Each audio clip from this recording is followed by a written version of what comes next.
The morning after the plane crash that killed Richie Valance, Buddy Holly, and the Big Bopper, investigators expected the worst.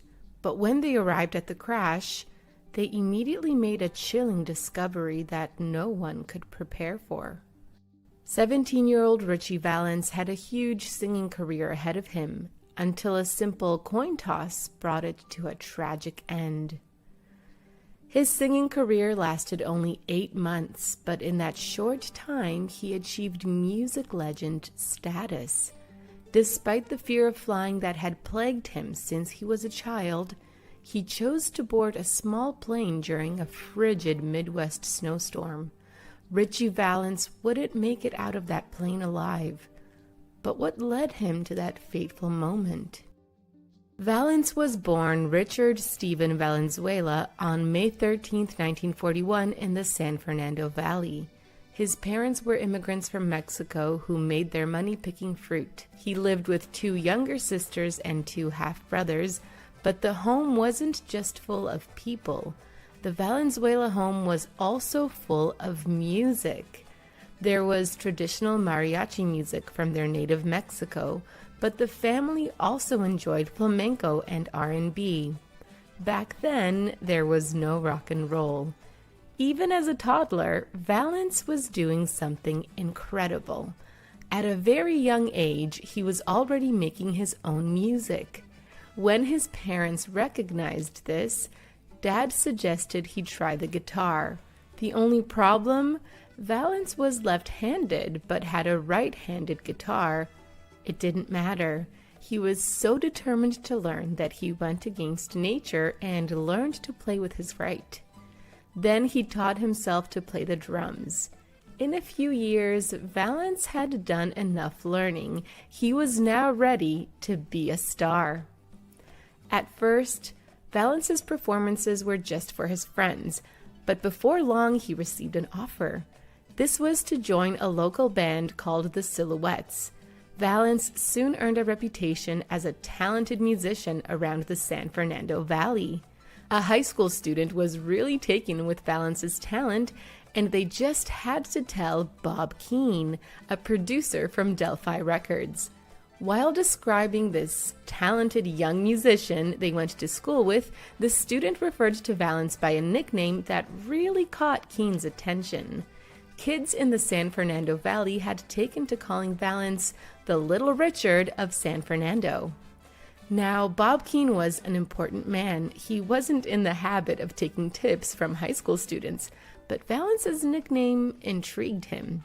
Keane decided to see for himself and attended a weekend matinee at a movie theater with Valance on the ticket. Valance didn't know it, but that show was going to change his life forever and start a ticking clock.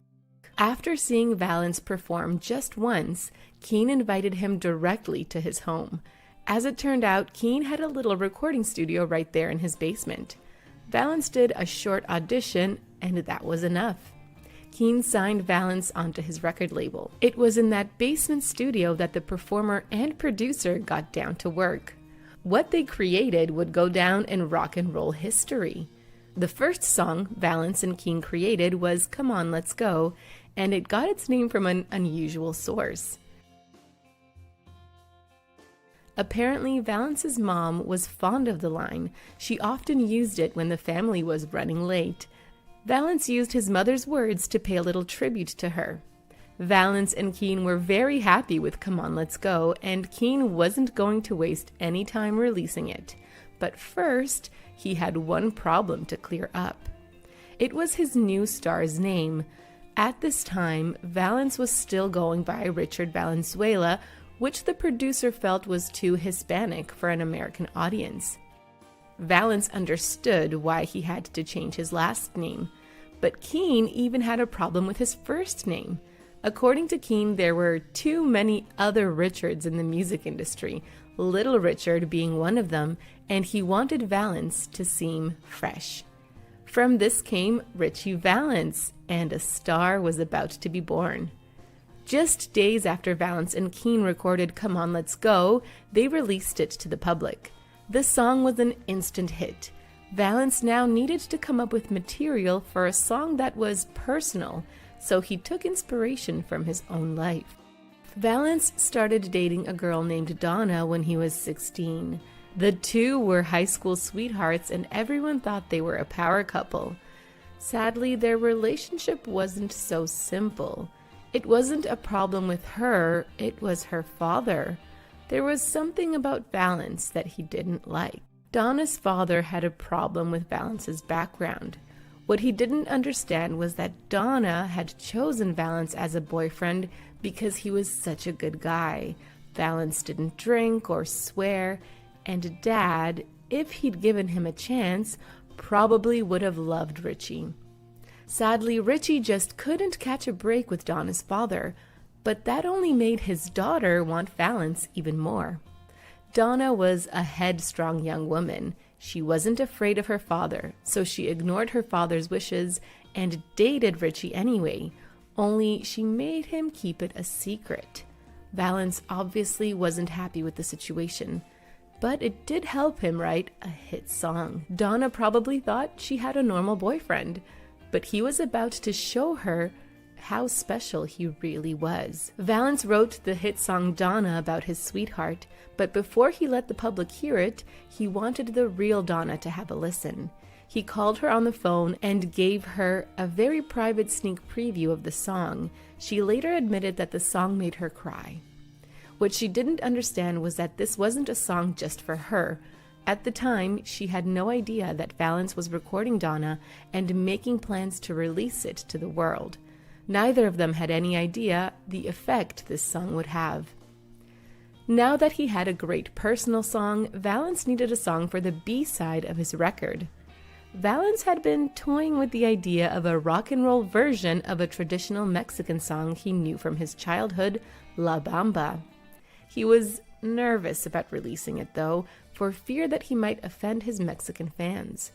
Of course, the Mexican song that Valance wanted to record had Spanish lyrics. The thing was, Valance didn't speak any Spanish.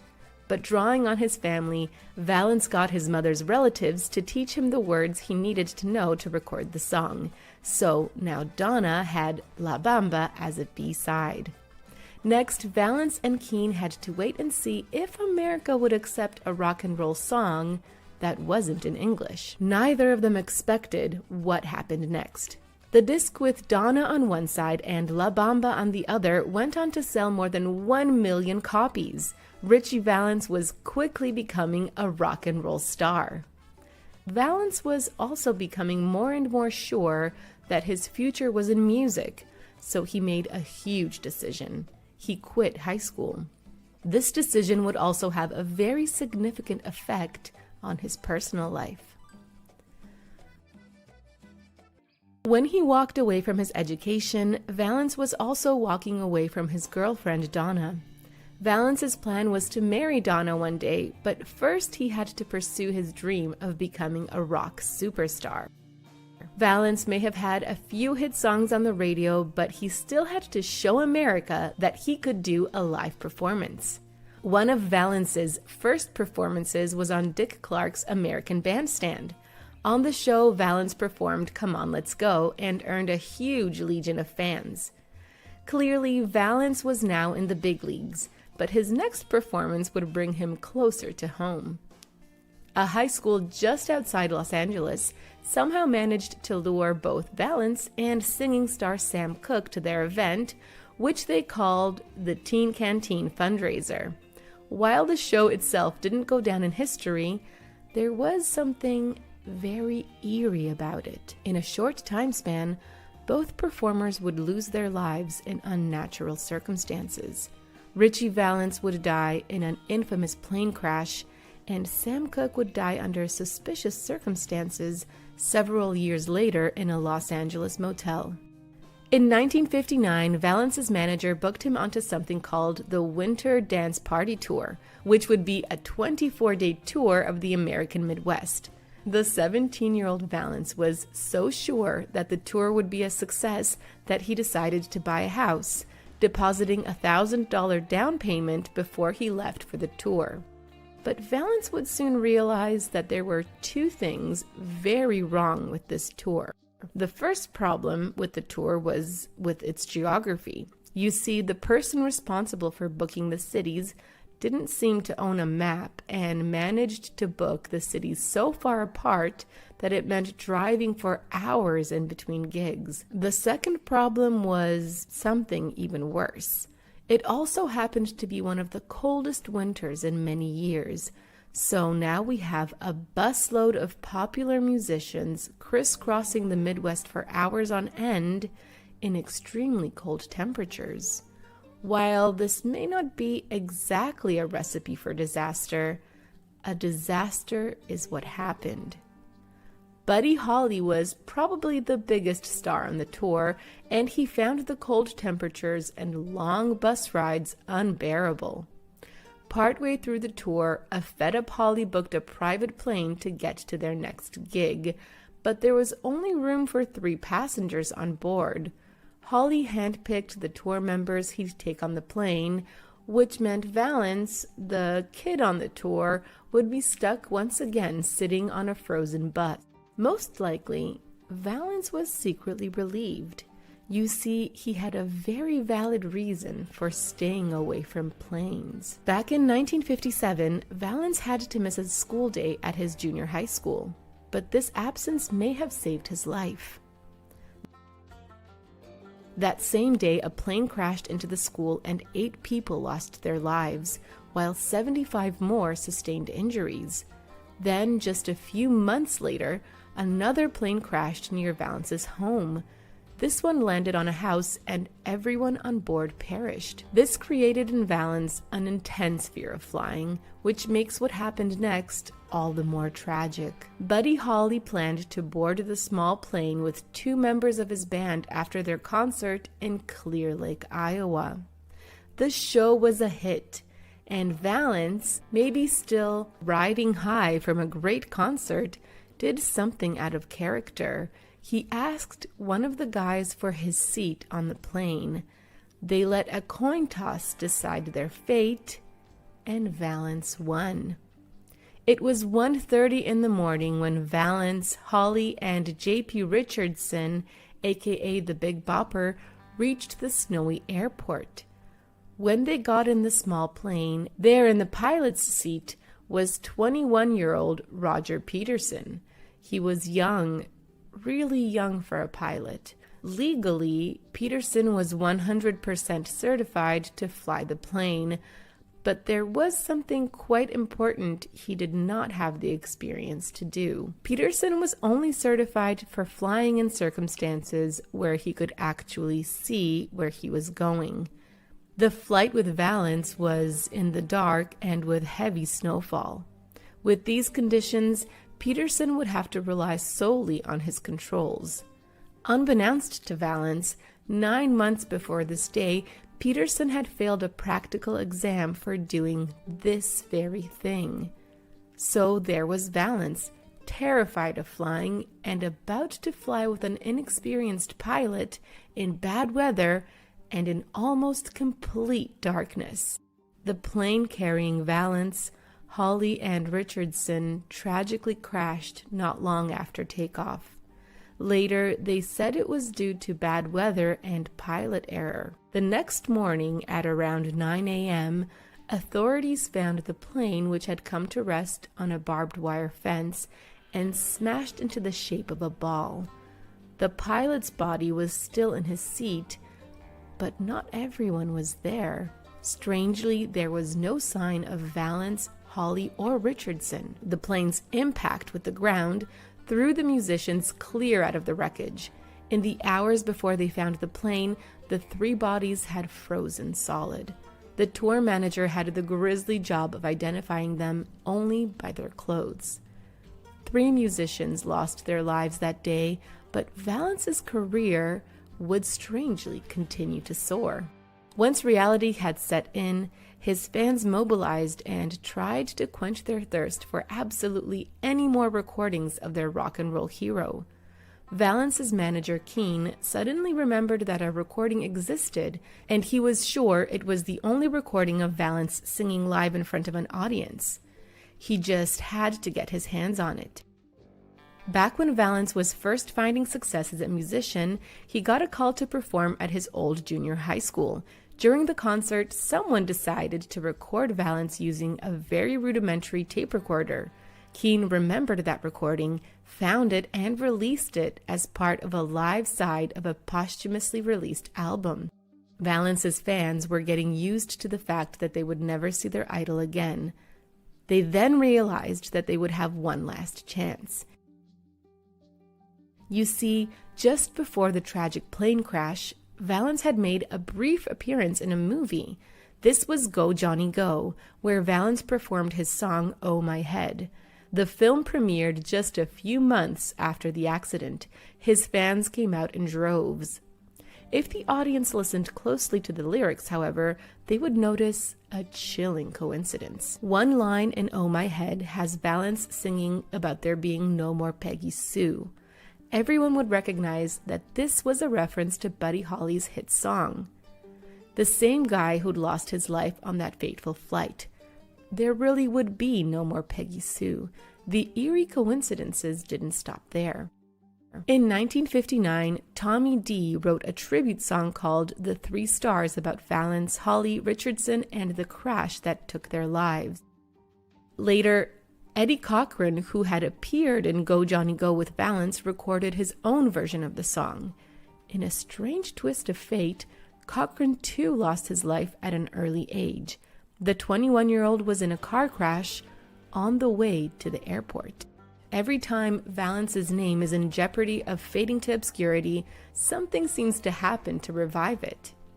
They say that time heals all wounds, but Richie's fans seemed unable to get over their loss. In 1987, producer Taylor Hackford thought there was enough interest in Valance to make a movie about his short life and career. He sent his associate producer out to find Valance's family to see what they thought. The strange thing was, it was as if the family had vanished into thin air. The associate producer's search for the family took 2.5 years. He was likely ready to give up when he finally found them. In an ironic twist, they were now living just a 15-minute drive from Hackford's home. Now he had to ask them a delicate question. Would they want their son's tragic life be the subject of a film? The Valenzuela family certainly was on board with La Bamba, and especially with the man they cast as Valance. This was Lou Diamond Phillips, and while preparing for the role, he got very close to the Valenzuelas. When it came time to shoot the scene with the plane crash, most of the Valenzuela family decided to stay away. Valance's sister did attend the filming that day and found it very emotional. When Phillips had to get on the plane, she begged him not to get on. She was sure it would crash. Clearly, the Valenzuela family needed closure. Well, they were about to get it. Of course, Valance's loved ones suffered an incredible loss, and the families of Holly and Richardson as well. The three families did not meet until an event in 1988 brought them all together. They erected a memorial statue that commemorated the tragic accident. Here, the families of all three entertainers and also the pilot's family met for the first time. Don McLean's song American Pie cemented the line "The day the music died" into our popular culture forever. McLean saw something in this terrible tragedy and wanted to make some sense of it.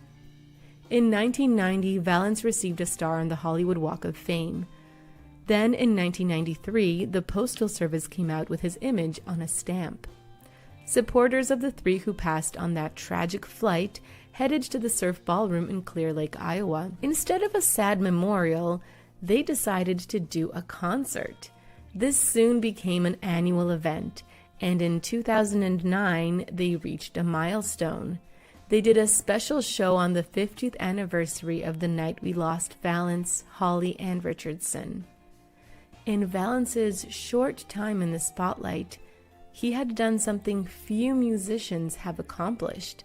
With Donna and La Bamba, he had that very rare two-sided hit.